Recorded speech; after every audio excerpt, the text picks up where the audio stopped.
Hello everyone, how are you doing? This is MD Tech here with another quick tutorial.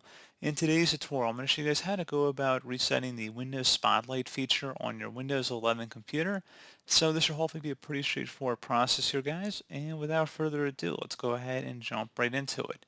Open up the search menu, type in PowerShell. Best match should come back with Windows PowerShell. Go ahead and right click on that and select Run as Administrator. If you receive a user account control prompt, select Yes.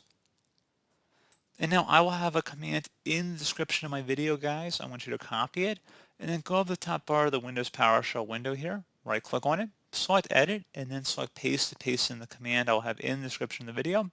And once that's done, you have a little blinking cursor indicating that. Go ahead and close out of here and restart your computer.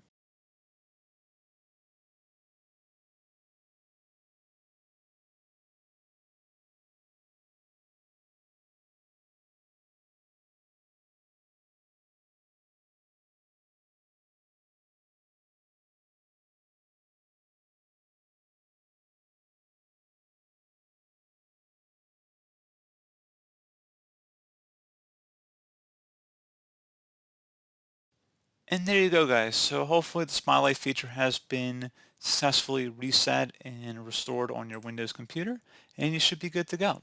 So as always, thank you for watching this brief tutorial. I do hope I was able to help you out, and I do look forward to catching you all in the next tutorial. Goodbye.